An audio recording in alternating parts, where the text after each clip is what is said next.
ఒకరోజు మిర్చి, టమాటా, ఉల్లిపాయ, ఐస్ క్రీం 4 మంచి స్నేహితులు చాలా సంతోషంగా రోడ్డుపై నడుస్తున్నారు.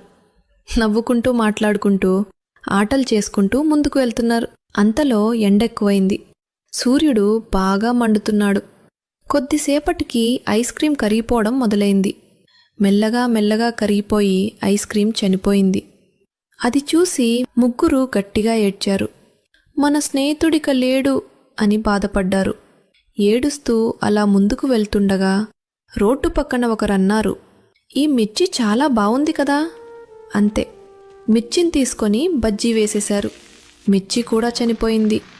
ఇప్పుడు టమాటా, ఉల్లిపాయ ఇద్దరూ మళ్ళీ ఏడవడం మొదలుపెట్టారు.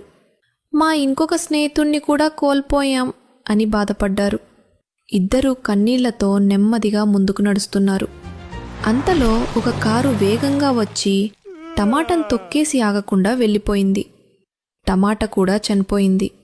ఇప్పుడు ఉల్లిపాయ ఒక్కటే మిగిలింది. అది చాలా ఒంటరిగా బాగా ఏడుస్తోంది. అప్పుడే దేవుడు అక్కడికి వచ్చి అడిగాడు, ఉల్లిపాయ, ఎందుకింతగా ఏడుస్తున్నావు?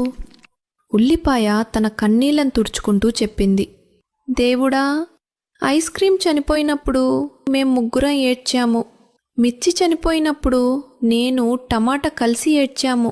ఇప్పుడు టమాటా కూడా చనిపోయింది. ఇప్పుడు నేను ఒంటరిగా ఏడుస్తున్నాను. దేవుడు కరుణతో అన్నాడు, ఒక వరం కోరుకో. ఉల్లిపాయ ఆలోచించి చెప్పింది, నేను చనిపోయినా కూడా ఎవరో ఒకరు నా కోసం తప్పకుండా ఏడవాలి. దేవుడు ఉల్లిపాయను ఆశీర్వదించాడు. అందుకే ఈరోజు కూడా మనము ఉల్లిపాయ కట్ చేస్తే మన కళ్ళ